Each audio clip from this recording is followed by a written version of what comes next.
So you may or may not know, but this past season I finished up my first year as a varsity head coach, and the previous 5 years I spent as an assistant coach for a successful program. And then this year I was able to go back and become the head coach at the school that I actually played for.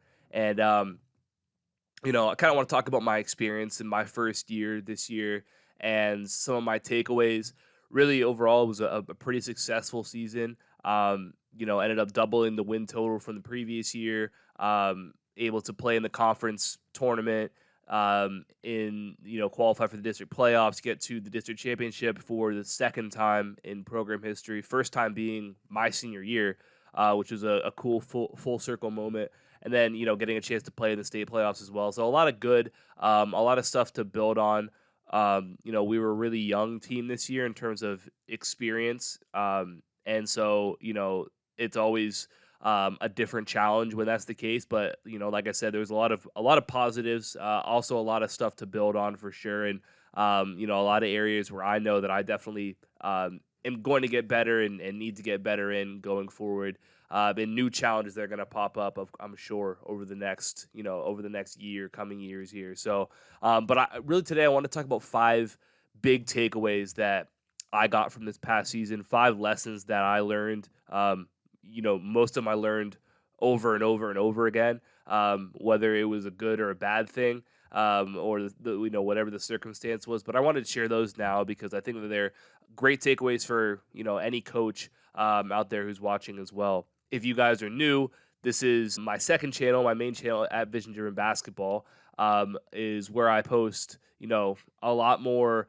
film breakdowns and more specific stuff when it comes to basketball IQ, when it comes to shooting, when it comes to stuff that's just kind of more visually appealing, more edited, a little more cleaned up. And this channel is just an opportunity for me to be able to connect with you guys, go through different videos that I find interesting, different topics that I find interesting, having different guests on, which I'm going to get back to doing that over the coming weeks right here. So, if that's something that you're into, subscribe for more of it. And, if not, thanks for making it this far. And, maybe you'll like my other channel more. But anyway, getting into these five things here, the first big lesson that I learned this year is just how important it is to give your players an identity on offense and on defense. And like I said, coming in my first year, not just my first year, but also having a team that's so young, both in terms of age, but also in terms of just experience at the varsity level. We really wanted to establish who we were, and because that in my opinion completely defines how some of these guys are going to view the game. So for us, offensively, we want to play fast. We want to push the ball. We want to move the ball really well in the half court. We want to utilize our actions in our four out with our pin downs and pinch post action and ball screens and stuff like that. The thing is, though, I think a lot of times there can be a disconnect with that when you might say, hey, we want this to be our identity, but then does practice and does the way that you structure practice and the way that the emphasis that you give to certain things, does it back up what you're saying you want your identity to be? And I feel like there's a lot of times where that's not the case, where you tell your players, we want to do this, do this, do this, do this, and you look at the habits that you build in practice and the way that you prioritize things, and it almost seems like that's not, your actions aren't saying the same thing that your words are saying. So for me, it was about, okay, well, if we're going to say these things, then we got to make sure that the way we practice is putting us in a position so that our players feel confident doing those things. So, we would do drills where, we'd be on defense and we'd have our JV team on offense. They'd go through a possession. We'd have to get a stop, or on a made bucket, we'd have to get the ball in and we'd have to score within 6 seconds. Or sometimes we have to get to our first action, which would be like a drag screen, within 5 seconds. And that was how we developed that ability, especially early on in the year, to play fast, because we wanted to actually say, hey, this is what it means to play fast. This is what we want to do. Here's like a measurable, like if I can get to that first action within 6 seconds, that means we're playing fast. That means that we're putting the defense at a disadvantage because they're still rotating back and they have to rotate back and then worry about guarding an action and all that sort of stuff right there. So that was where we really started to back up what we were saying we wanted our identity to be. And then, we wanted to shoot a lot of threes. Like we have some players who can shoot the ball, and ultimately, a team that's super big or super physically dominant, then you better be able to shoot if you want to score points. And we kind of knew that was where we were. So the first 30 minutes of every practice for the entire season was dedicated to shooting. We'd have like a partner shooting routine, working on just energy transfer shooting and all, very simple stuff when it came to footwork, but then just getting a ton of reps out of it in the same exact situation that you're going to be in on like a driving kick three or an extra pass three. For some of our players who shot a lot, we added some more stuff in terms of ball screens and all this stuff. But everybody throughout the entire program was shooting for the first 30 minutes of practice. A lot of times we would end with 10 more minutes of partner shooting, and then a lot of times we'd have like a driving kick shooting mixed in there as a team. So we go with like a 3-on-2 or a 4-on-3 shooting drill. We probably spent 40 to 50 minutes every single day shooting. And I would always say, like, we shot the ball really well this year, as a team and individually. Like we shot the ball, and in a lot of senses, the reason we were able to be as successful as we were is because we shot the ball well. But we also spent the most time on it, and I would always say that I think we probably spent more time in practice working on shooting than any other team in our state. Like that was, I felt very confident saying that because it mattered that much to us, and we wanted to get out there and we wanted guys to take those shots with confidence. And I think that because they saw how much we prioritized it, it made it not only easier for them to take those shots, but feel really good about it. And when you feel really good about the shots that you're taking, it's more likely that you're going to make them. So that was a big part of us establishing identity, is making sure that what we say we want to be, we also back up with how we practice. Defensively, our big thing was that we wanted to be great in gaps. So we wanted to be one away from the ball. We had to be really good at that gap defense to not allow guys to get beat on the ball. And we also wanted to switch everything. And that was why we felt good switching things, is because we were so good in gaps that anybody can survive a matchup for a possession or a part of a possession. And generally, that's kind of my thought with high school basketball, is that like there's very few players who are so good that you can't afford to switch off of them for one possession or part of a possession. Like you're not playing against Kevin Durant. Like, so generally that's kind of my thought process. So for us, we wanted to get really good at switching and really good at being great in gaps on the basketball. And so right after we finish up that 30 minutes of shooting to start, we will go right into working on a 3-on-3 drill, which emphasized that switching, emphasized that gap help. And that became something that was a staple for us, and a part of why we were able to be good defensively as well. So, we first of all wanted to give that identity, but then we also wanted to make sure that what we do in practice reinforces and gives us confidence to actually go out there and have that be our real identity. So that was the first thing that I learned this year. When it comes to this, there's no wrong identity, I don't think. Like, I think however you want to play, whatever your personnel kind of lends itself to is great, but I think it's important to define it so that they know, and then make sure that you're backing up what you're saying with how you prioritize practice. So that's number one right there. By the way, I'm getting a little sick, so if I sound a little weird, I apologize. But I'm doing my best to get myself through it here. Uh, so the second thing that I learned this year was the importance of praising habits and the process over praising results and outcomes. I think part of what made it so fun for not just me, but for all the guys, was that it wasn't it wasn't even about necessarily winning. And the caveat is that I tell everyone straight up, like, hey, we're here to win. Like there's no two ways about it. But I think it became a lot more about, are you doing the things that are going to lead to that happening? Because there are games that we play where we played really well and we did everything right, and we just so happened to not make shots that day, or the other team made a bunch of shots that day. I think about the best example of it is district championship. We spent a ton of time the week leading up to that working on game plan. Like, we had such a good grasp on who the other team was, their strengths, their weaknesses.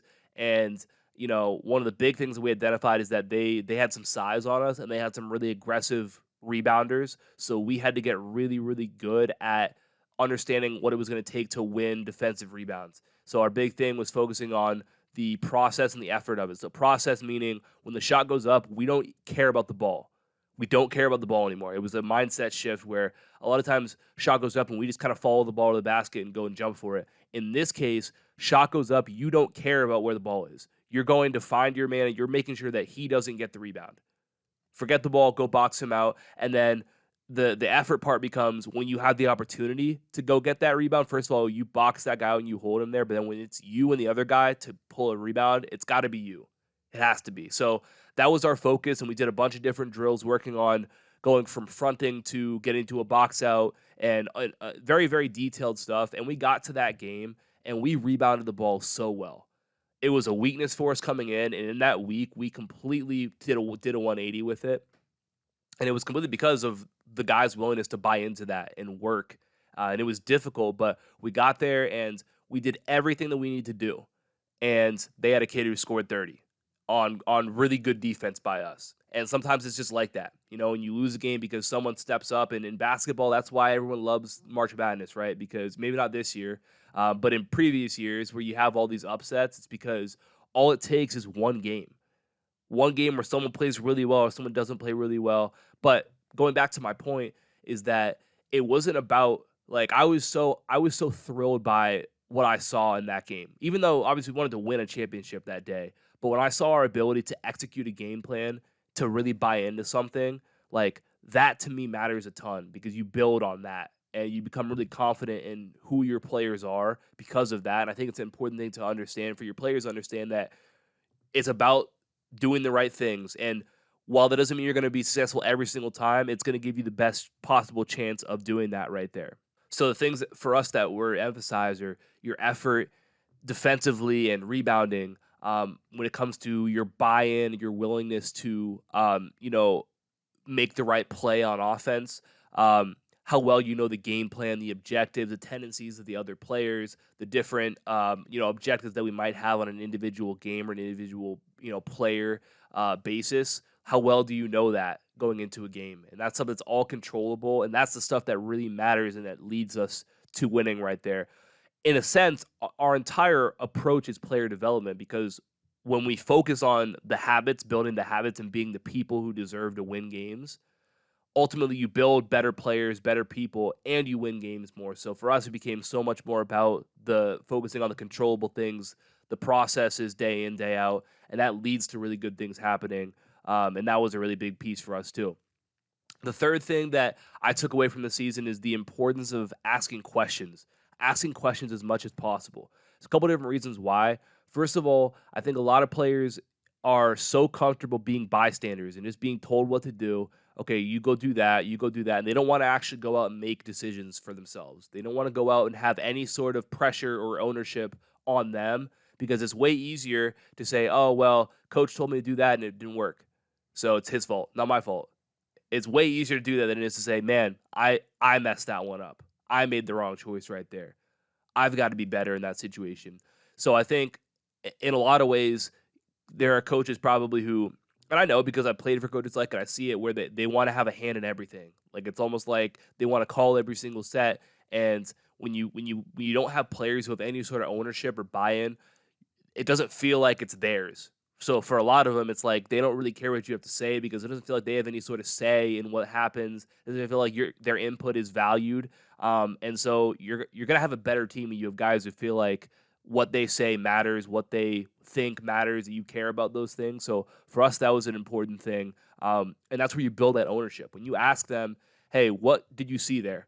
What could you have done differently?" And that kind of goes into film, which we'll talk about in a little bit here. But even if it's just during a game, hey, what's going on? Hey, what's working? What's not working? What are you thinking? What do you like? Being able to ask those questions to me gives you, first of all, an insight in terms of where are they at because they might say something and it might open up a door. You're like, oh wow, I didn't know that I needed to make sure that I communicated that more or make sure that we're on the same page because they're thinking about something that I wasn't even thinking about. That happens all the time. But then also you start to figure out, okay, where exactly am I may be overlooking or where can we be a little bit better, where are we not prepared enough, and you learn those things by asking questions, by giving them ownership, and by allowing them input. There's times where I think it's important to let them decide, hey, what are we doing on this possession, what do you guys feel confident doing right now, and run with that. And sometimes it's going to work out, sometimes it's not going to work out. But not only are they going to get better because of that, because they're going to start to see, all right, well, I made that decision, it didn't work. So what can I do differently next time? That's how you build players who are adaptable and can't be schemed out of a game. But then they also start to respect you more because you see that they see it's a two-way street there. So for us, it's important just building ownership. That was one of our pillars this year was the word ownership, and we used it a ton. So asking questions when we're watching film or we're in a game helps us to kind of be able to say, all right, well, this is what I'm actually thinking. This isn't just what I'm regurgitating from what coach said or from what my teammates said there. And I think that was a big part of guys enjoying the experience overall was that fact of it. Now, the fourth takeaway that I had was the importance of having irrational optimism. The fourth takeaway that I had this season was the importance of having irrational optimism as a coach. Even when you have every reason to not have irrational optimism. Like I think that's the point of it. It should be irrational. And I think that you have to sometimes make it impossible for your players, for your other coaches to not believe that you're going to be successful. Because you can look at it and you can always find a reason to be pessimistic about things. There's always a reason to feel negative about things. And the human nature is to gravitate towards those things, to gravitate towards the potential threats and worry about that. And you're gonna have if you allow yourself to do that, then all your players are already doing it. They're already thinking pessimistically about what could go wrong and about what's not perfect. And if you're also that way, then it's gonna be really hard to win. And not only that, it's gonna be pretty terrible even just going to practice every day and going to games because it's always going to be negative. It's always going to feel pessimistic. No one's going to be having fun being there. But when you're able to be that source of just optimism always, even on days where you just got blown out and you have a guy who's hurt and a guy who's sick and someone didn't show up to practice, whatever, when you're still able to show up and be irrationally optimistic, it it's like contagious. And all of a sudden, your players start looking for reasons to be optimistic as well. And that's where it leads to more winning, but just a more fun in terms of your practice environment, your game environment, your overall culture of your program. But it all starts head down with, are you able to show up every single day and find something to be optimistic about? Now, I'm not saying lie to your players about what's good, right? And tell them, oh, you guys are really good at this, even though they're really bad at it. That's not what I'm saying. But there's always something that you could be optimistic about. There always is something where, you can look at it as a glass half full sort of thing. And if you choose to look at it as glass half empty instead, because it's the easy way, then, again, like I said, the entire vibe, the entire culture is going to be that of pessimism and negativity, and something's going to go wrong, and things aren't perfect, and we don't have a chance, and all that sort of stuff right there. I think probably the simplest way to put it is like, I pretty much was always using like the compliment sandwich, right? Where if I had something negative that I had to say, I was going to start off with positive. Hey, listen, that was a really intense environment we played in, and I'm really glad that we got to experience that because it's going to come back and really be a great experience going into the playoffs here in a couple of weeks. But I feel like our overall defensive intensity just wasn't great down the stretch. And I feel like guys were missing assignments and we were, not fully locked in on what the game plan was supposed to be. And guys didn't really know exactly what they were supposed to be focusing on, which is a problem. But the good thing is that it's very controllable, right? But you might need to ask yourself, am I making sure that I'm prepared enough mentally going into every game? When that game plan comes out, am I spending enough time really studying it, knowing exactly what my matchup likes to do, what they don't like to do, so that I feel confident? But like I said, very controllable, and that's something that we can get better at immediately if we really want to. And so that's just an example of a compliment sandwich I might give right there, where there's something negative in there, but there's always an air of empowerment, and you can do this. And if you want to do it, if you're willing to put effort towards it, this is possible for you. And I think that word empowerment is such an important thing because in the world today, there is, like I said, so much negativity about everything. You turn on social media, you turn on TV, and it's just negativity and pessimism about everything. And that trickles down to, these players nowadays as well, because, how do you not feel that? So for you being able to be that source of optimism and empowerment, I think is a way that you not only win, and like I said, we're here to win, but also I think it's how you build a culture that people want to be a part of and that players look forward to going to practice every day. They look forward to being a part of that. Even though, if you're a high school coach, you probably have a lot of players who, are multi-sport guys and basketball might be their second, third sport, but you want them to enjoy your culture so much that they love playing basketball because of that right there. And I think having that irrational optimism and being all about empowering your players is a huge, huge key to that. And then the fifth takeaway that I had from this year is that film is such a crucial separator if you want to win and be successful. Um, it was something that we spent so much time watching film this season, and that was a big thing, a big step up, I think, for a lot of guys going from the previous year to this year, where we just watched so much film and we watched breakdowns of every game, we watched clips of every single game. Depending on the time of year, we might watch film on the teams that we're playing. We got to the playoffs, we wanted to look at a specific action or a specific guy that we're playing against right there. But at minimum, we were watching clips on every game that we played, regular season, playoffs.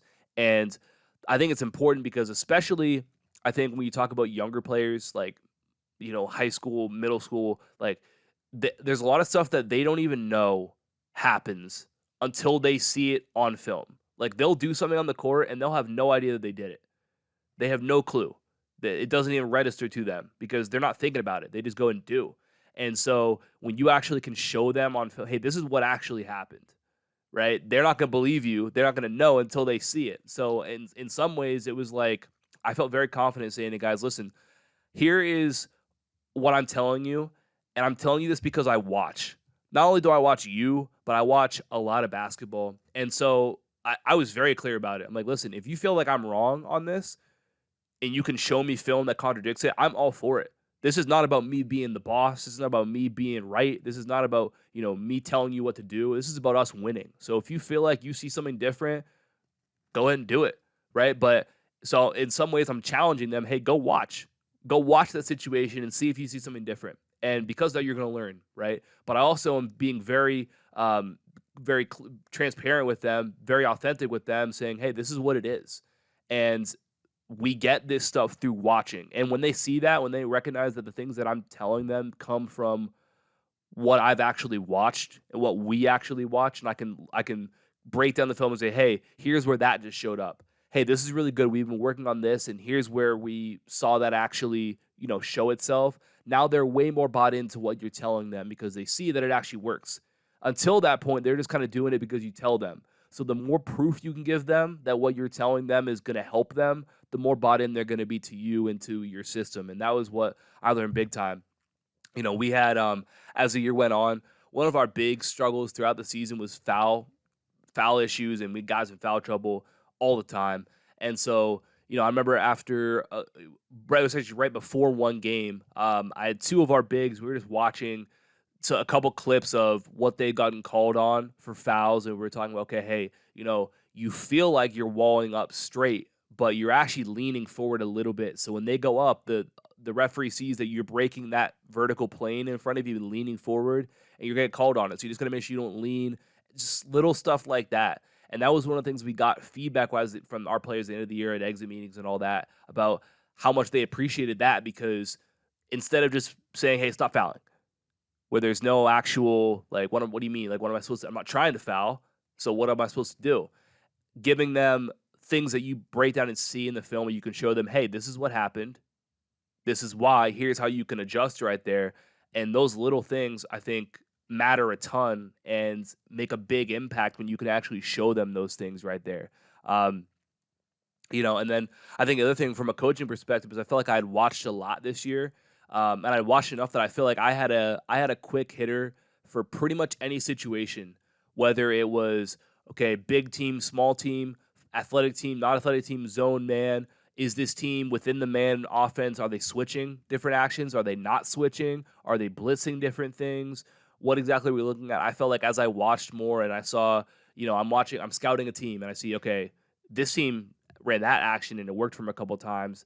And I randomly see a different game and it pops in my mind, oh, hey, I remember they ran that little hitter against that type of defense right there. So I feel like because of the amount of film I watched, I felt good about any situation. I've got something that I can go to right there. And I think kind of a side note from all the stuff that I just mentioned right there, I think that alone right there gives you a ton of confidence too. As the year went on, and that was an area that I think starting off the year I was not as great in, and that's something that you just get through. I think doing it, and experiencing it. So those 5 things were my biggest takeaways from this year. Like I said, um, you know, hopefully I'll have 5 more big takeaways a year from now after year 2, because, I know that I have a lot more to grow and a lot more understanding to gain, and hopefully a lot more success to come as well. So hopefully, this helped out any of you coaches who are watching. You guys have any takeaways that you've gotten? Drop them down below. I'm always looking to learn more. And if you guys want me to talk about anything else, let me know as well. Appreciate you for watching. Talk soon. Peace.